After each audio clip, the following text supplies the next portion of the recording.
Good evening to you viewers. Welcome to join us in this edition of the 6 p.m. newscast on Equinox Television. Tonight, back to school is in less than 3 days, with school proprietors here in the economic capital Douala battling with last-minute preparations. But it might not be very for contract teachers that are threatening to go on strike on the day one of school resumption. And also in this newscast, officials of Professor Maurice Kamto's party today filled the blood banks of the Yaoundé Central Hospital that is in the country's political capital, Yaoundé. But they maintained that the move was not in any way politically motivated. These are headlines, details and more just in a moment.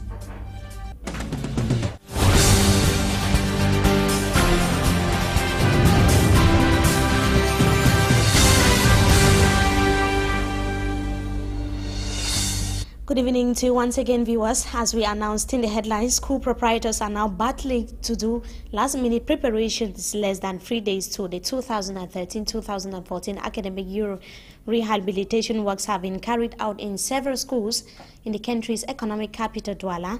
And for Hansen toured around some of the institutions here in the city of Douala and compiled the following report. The next academic year is near. Students, pupils, parents and school authorities are leaving no stone unturned in terms of preparation. At Government High School in Akwa, Douala, this Friday, the campus is quiet, but the office of the principal is as busy as a beehive. Secretaries, teachers can be seen putting things in place for an effective kickoff Monday. We met the principal, Madame Akono Magdalene, to find out how ready her institution is to welcome students. We're ready to welcome all the students and parents. Actually, the classrooms have been taken care of. Blackboards have been painted, benches have been counted and balanced in the classrooms. All the environments, the water pipes have been cleaned so that the students have clean water and so on. Buildings have been repainted. As part of preparations to start effective registration Monday, administrative officials had a meeting Friday afternoon. Commission Permanente de Recrutement, as is known in French, that is the board which is going to select from the files submitted by parents, so that by tomorrow all the lists are up and parents can check, see the names of their children and get the students ready for Monday morning. At the time we visited Government High School New Bell, the campus was still under cleanup campaign with a great portion of the grasses cleared. We were told that the principal was in an important meeting in preparation for Monday. Even though registration has not started, parents, guardians and prospective students could be seen on campuses trying to find out the modalities. And it might not be a good day for some government primary and nursery school pupils in Yaoundé Central region of the country or across the country, as contract teachers are threatening to boycott classes. They want their immediate integration into the public service. And they made the announcement in a meeting that took place in Yaoundé Central region of Cameroon today, from where Roland Akong reports. Cameroonian contract teachers have announced their intention to boycott classes when schools resume Monday. Vous êtes protégés. Moi, je suis aussi enseignant. In a meeting in Yaoundé Friday, the contract teachers agreed to go to their schools but sit on verandas without giving lessons as a protest sign. On Monday, we are going to school, but we will not teach, because we want the government to understand that we are not happy with the way they are treating us. Their action is going to hamper the swift takeoff of classes for nursery and primary school pupils in government schools in Cameroon. The contract teachers are demanding immediate integration into the Cameroonian public service. Our situation is too bad. I will say too bad, because you cannot go and teach, and if you don't feel fine, you will not teach. In an attempt to organize a public protest over their matter in Yaoundé last week, the contract teachers were arrested, detained and flogged by the police. Government is yet to make a statement over their palaver. Our attempts to get the views of the Minister for Basic Education over the issue met concrete resistance. Contract teachers threatening to go on strike when truck drivers plying the Douala-Bangui highway, who had been on strike for weeks, have so far called off their protest demonstrations. It remains unknown why they suspended their strike action. They were denouncing numerous checks on the route and constant extortion of money from the Seleka rebels. The drivers equally raised the problem of insecurity. And here in the Littoral region, the Littoral Regional Delegation of Trade has so far confiscated a huge quantity of goods from traders at the Mbopi market and also at the Douala Central market. Officials said that the owners of the seized goods have until today to show the proof of their originality, or they have them destroyed. The move, according to the officials from the Delegation of Trade, seeks to fight against the sales of fake goods in the market. The products were mostly cosmetics.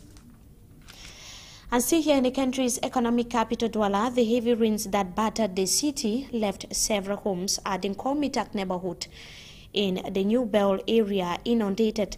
Residents raised worries of their properties destroyed in the floods that rose several centimeters above the ground level. And they say that it is fast becoming a usual phenomenon in the wake of every heavy downpour. The situation has been partly blamed on the ongoing rehabilitation work on the drainage system in the area. As we announced in the headlines, the blood bank of the Yaoundé Central Hospital has been enriched with the blood donation from Professor Maurice Kamto and supporters of the Cameroon Renaissance Movement. Party officials said the move is purely humanitarian. It is a pure humanitarian gesture and in no way politically motivated. Roland Akong tells us more from Yaoundé. Professor Maurice Kamto and supporters of his Cameroon Renaissance Movement Party donate blood to the blood bank of the Yaoundé Central Hospital. The Cameroon Renaissance Movement Party officials say the move is intended to save lives. When you give your blood, you save a life, because the problem of missing of blood in our hospital is a great problem.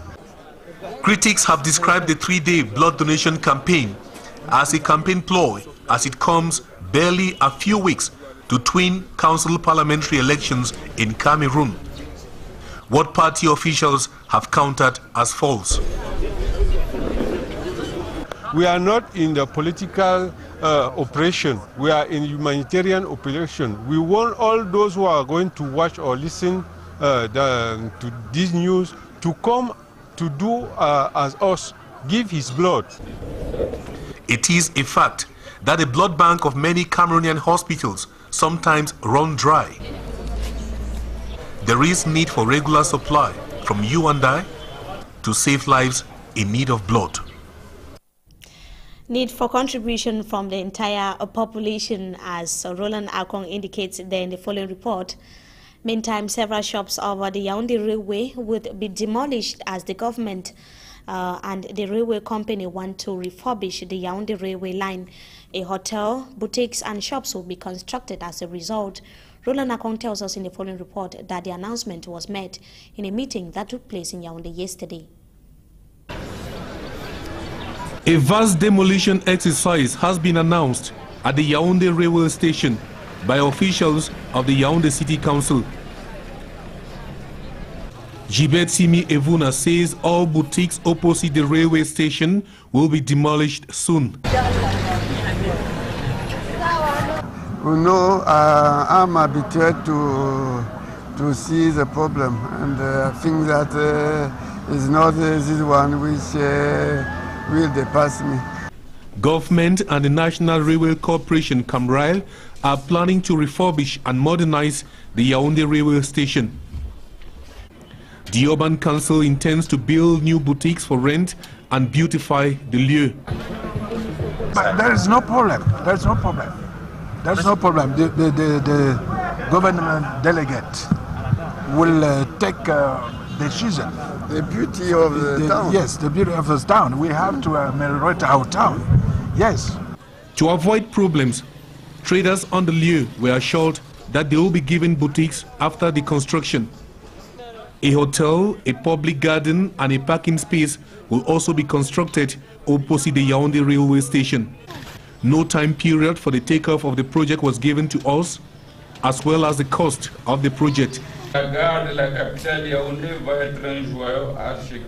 Officials only announced that technical studies are going on. Modernisation de l'ensemble des infrastructures ferroviaires constitue une priorité absolue des pouvoirs publics. Hope the studies don't end in a Yaoundé office drawer. Meantime, the 20th anniversary of the Organization for the Harmonization of Business Law in Africa, otherwise known in its French acronym as OHADA, will be celebrated in Cameroon this October 2013. The revelation was made that was yesterday in a meeting held in the economic capital Douala by officials of OHADA, and it should be noted that it is a system of business laws and implementing institutions adopted by 17 West and Central African countries. Created in 1993, OHADA aims to alternate solutions to the lack of economic growth in the sub-Saharan Africa, a region which has challenged and puzzled development economies for several decades now. We take you right away out of our national boundaries. In the Democratic Republic of Congo, the M23 rebel group said it could stop fighting following days of clashes with the UN-backed forces. Rebel leader Bertrand Bizinger said the pullback could allow an independent investigations into how shell fell over the border of Rwanda, and meanwhile the UN and the Congolese government accuse Rwanda of collaborating with the M23 rebels. Still out of Cameroon, despite UK members of parliament's refusal to grant British the green light to invade in Syria, France is still ready to tackle action or to take action in Syria alongside the US. The French government or the French President François Hollande said a military action within days could not be ruled out. As for the Defense Secretary Chuck Hagel, Washington could continue to seek coalitions, and President Obama is meeting his national security teams, which could be needed in Syria following a bomb drop onto a school playground in Syria. We remain out of Cameroon. 37 people have so far died in the floods which submerged a town in China, and the water current was estimated to the level of 123 meters, details with CCTV. In a season already filled with record-breaking weather disasters, this 40 kilometers an hour gale is the strongest to hit Jilin. And as it swept over the Viet Nam Pao Reservoir, this 1-meter-high levee almost crumbled instantly. To reinforce the levee, we have used a large amount of soil to plug up the holes. We also threw some iron caging into the water to form a barrier against the waves. And we cut down a lot of tree branches and tied them up to absorb the force of the current. Over the past 50 days, high water levels at the nearby Nenjiang River have made it impossible for the Viet Nam Pao Reservoir to discharge its water, and floodwaters from the upstream Yaour River continue to pour in. Water levels at the reservoir has risen 2.5 meters to 133.5 meters. But the local government has put together an emergency team to monitor the reservoir around the clock. Up to now, there have been no levee bursts and no casualties reported. Some sections of the levee have been repaired 5 or 6 times. Once the section showed signs of erosion, we immediately repaired it, and sometimes we've had to repeat the repairs over and over again since the section was repeatedly damaged. Viet Nam Pao Reservoir is the focus of flood control efforts in Jilin province. It was built to provide irrigation water for the 38,000 hectares of surrounding farmland, as well as offer flood control, power, and water to the area. There are also roughly 123,000 people living nearby, all of whom hope the reservoir will continue to hold strong against the floods. And that does it for this segment of the news. Up next is Talking Point.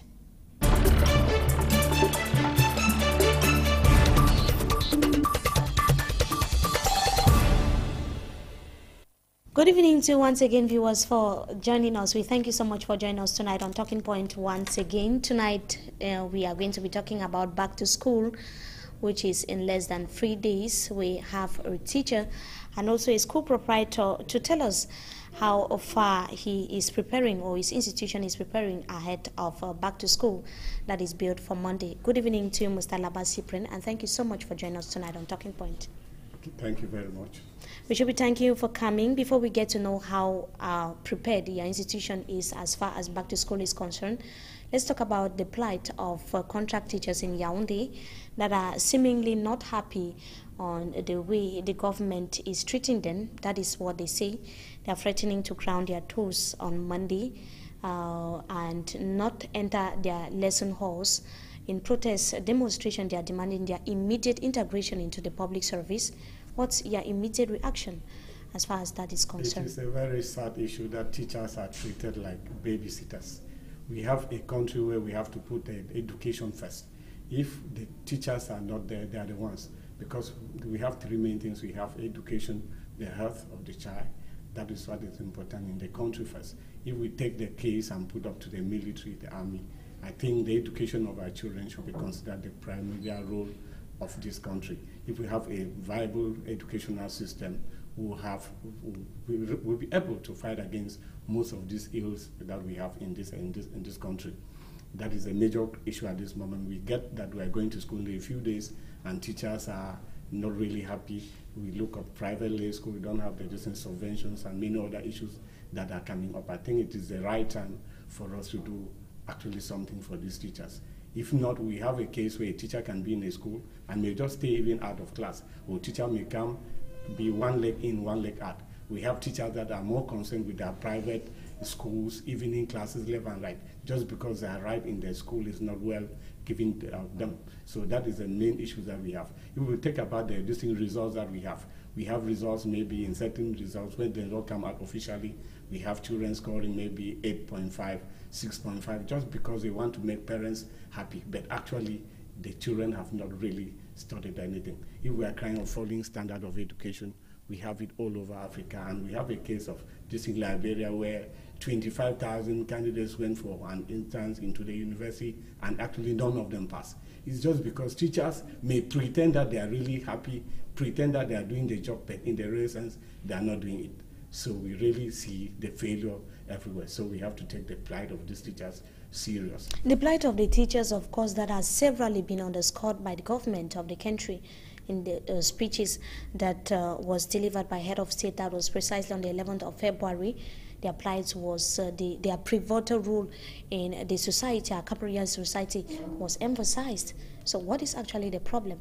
It's not surprising, you know, when the teachers are also very much divided, because we have privately teachers, teachers who are contract teachers, teachers who are civil servants, teachers of the mission, and the greater bulk is carried by them. So when it comes to stand up as one, it's not really there. At times when it comes to politics, teachers can be turned left and right. But the problem is that we should take serious things serious and know that the education of our children is very important. If we keep on playing with these teachers, wait for maybe 11th of February to talk about teachers and the youth being the future leaders of this nation. And nothing is done concretely on the ground. Concretely. We don't really see that in the field. If we look at those who are appointed, those who are in big positions, these are people who went to school completely free of charge. We had a scholarship at the university. They were paying more. They did not pay anything. They went abroad. I know my age classmates were with their little 3 advanced level. They were abroad. And many of them are now holding very key positions. But they are the ones who would have fought for this plight of these teachers. Since they are very comfortable elsewhere, they ignore that. And the impact is falling on us. If our children know that a teacher is completely poor, the teacher cannot take care of himself, the teacher is wretched, and they don't respect the teachers anymore. In our days, teachers were demigods. Teachers were next to their parents. The family and the teachers were working as one. But now that collaboration is not there, because the teachers themselves, if they hear that their teacher is not going to come because he has not paid, and the children will know on Monday that this teacher is like this, the man is hungry. And that respect that they used to give to the teachers is fast dying out. They know, they consider some of them as beggars. The teachers go to chase, maybe to have dialogue with the minister, and they are really locked up. What image do they have? And these children listen to the news, they follow what is going up left and right. They come to class and to ask the teacher, we saw you on television, they were throwing water on you, they were dragging you left and right. So it doesn't give a very good image of our own country. Let us try to put our speeches into... And we see a couple of them that were arrested, and they are equally appearing before judges in the court in Yaoundé. That's what we are preaching, a different thing, and in the real sense we are doing the opposite. This was just the moment for the people to dialogue with the teachers, really sit down and listen and make these teachers go back to the classroom and take these children that they are teaching as their own children, have a love for this country. They are talking of civic education, the love for the country. You look at the flags that we have in our school. You look at the anthem. Most of them don't really know what is in the anthem. Most of them don't really have that love for the country. You ask many of them, how many of them will really want to join the teaching profession? Very few, because they know that my father left the teaching profession with nothing. We have people who were supposed to, contract teachers that were supposed to go on transfer since. The list is coming up just this week. They said the second list is still coming. When will these teachers get ready to go to their various schools to really prepare? And in the contract was that if a teacher has taught for at least 4 years in a certain area, he can ask for transfers, but some have done more than that. It seems as if they are blocking them. You need to go left and right. And how will that teacher Who is blocking who where? We don't know. The decision was taken that if you have been as a contract teacher, maybe they recruited you. You teach in a certain region for more than 4 years, you can really have a right to ask for a transfer. But we have people who have made more time in certain regions, and teachers prefer in towns where after school they can have private classes, do other things. So teachers in the rural areas are really in trouble. That's why you have the rural area is completely abandoned, because most of these teachers... But for the rural area to be developed like the city, Douala, and other cities across the country, it starts from somewhere. That's why we should say the condition of the teachers in the rural area should be brought up. If a teacher is spending all the time looking for his document in Yaoundé that are not found, moving from office to office, the children in this rural area are completely abandoned. That's why you have children who cannot, even in the level at they leave primary school, cannot read and write. But at the end of the year, they try to show you that they score 99%, 100%, just to make the world know that we finished the academic year of maybe 30 weeks, whereas in the real sense, the children did not really cover. That's why teachers in the rural area should be, informed. Their transfer should come up early. They should have their salaries, should come and meet them there. Not that they should go chasing files, documents left and right, fighting for integration throughout the year. That's not just normal. And now let's talk about the issue of, this is actually not the first time that contract teachers are coming together to protest against their immediate integration into the public service. It seems like their frequent strike action is not helping. The thing is that it's actually not the solution. Teachers really have the love for these children. They don't really want to punish these children because they are all parents, they are all Cameroonians. They want to talk, they want dialogue.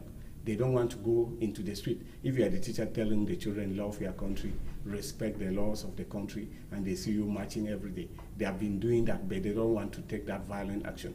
The teacher should not be a vandal that you see him on the street every day. And that's why it has taken so long. In other professions, it cannot take a week. The problems will be solved. But since teachers say no, we love our children first, because the only success that the teacher has is the performance of the children. If you see teachers now all happy over the country that my school has taught this person, I taught this child and he's already at the Equinox station, I was with this one, he's this way, that is the pride of that teacher. The teacher is not all that wealthy, a big car, a big house, but the success of the children. That's why when these teachers are saying they are not going on strike, they say they have to go and sit in school. And sitting in school, they'll be compelled to control these children. If the matter of sitting in strike, they would have locked the door, blocked the areas. They just want dialogue. And the government should really listen to this teacher and know that at a certain time, don't push somebody too much to the wall. So to you, instead of going on strike, it should be dialogue? That is what the teachers have been asking for a very long time. They need dialogue. They just need to listen to them. If you send policemen to harass them, catch them up, go to judge them, just because they are asking for what they really deserve for a very long time. And it is just that the other teachers too should know that their colleagues are this way and work like one man. Because if you believe, no, it concerns only the teachers in the rural area. It concerns only the teachers in the, maybe in the private sector. After all, my salary is passing, or you have certain advantages. The problem with teachers is that we have teachers that have been appointed as head teachers, principals. They have, maybe they know how they go about, and many of them now try to do more politics than really teaching. You see, very soon, you see most of them will be out in the field, rather than really looking at the needs of these children. It is the poor teacher who will be there remaining wretched. But the teachers themselves, they don't consider themselves poor. If they're bringing people to be well educated, people who can transform this country tomorrow, that's what that makes the pride of a teacher. But all they want is a better, a moderate life that better living, better working conditions. And of course, and apart from downplaying the images or the image of the said contract teachers, like you earlier indicated, what could be the impact that it may have on these kids? That's why I've just given you the case of Liberia, where 25,000 students will go for an entrance into the university and none of them will pass. Because it will really set an exam following the race standards. It will really have an impact on the whole country at whole. Our homes are really divided. The children are not catching up just because the educational background is not there. At first, the parents and the teachers were working hand in hand. The parents knew that the next parent to you is a teacher, and they will come to the teacher and talk to the teacher. But now they have divided into a way that teachers look so wretched that parents, when a teacher visits a parent, they believe he has come because of this, whereas he may come to really build up a child. And if parents and teachers collaborate, and the state knows that the teachers have something to contribute, and you cannot build a nation without education. But they are not given their deserved place in the society. That's what they are not given. If you cannot go to a 20th May Avenue and see teachers sitting at the grandstand, they are the ones in the sun putting children on the line, doing this left and right. On ceremonies, teachers are continue marching. That's why a teacher accepts to learn throughout his life. He's always on the line, he's always reading, trying to see how far the education of these children can go, what they can do to improve on the educational standard of this country. Now back to school is on Monday, that is in less than 3 days. How far is your institution prepared to host or welcome the students? Like all other institutions in Cameroon, the parents are facing the same problem, and all the institutions are facing the same problem. Those schools can really pretend, because we have schools that they know that at this moment they wait for parents' registration, and they have given parents, some have to go to the bank. The registration in government schools have to wait until maybe the 2nd of September, which that is reopening days. Teachers are just transferred left and right, and so it is a very crucial issue. And many parents were even asking whether that date can be really postponed so that they can see what to do. But we believe schools that are serious, you don't start preparing for back to school in August. As they are going on holidays in June, everything is put in place to see that before they go on holidays, there's a permanent staff. They put people on permanence to do certain repair works, put things left and right, get the results, and make sure that children come and collect their results so that they get things. You know, the changing of book lists, you need to be in place to see that all those things are really put in place. And above all, the dates were known for school resumption, and also, so it shouldn't take anybody by surprise. No, it takes people by surprise on the financial part of it. If the contract teachers are asking, because the money has not come, then they say it's money that is a root of all evil, but we cannot do without it. When we look at the teachers waiting for transfer, the transfers have not come. Parents waiting for this, and it has not come. The date was known, and people were waiting for loans from the bank. What loans could they have to do that?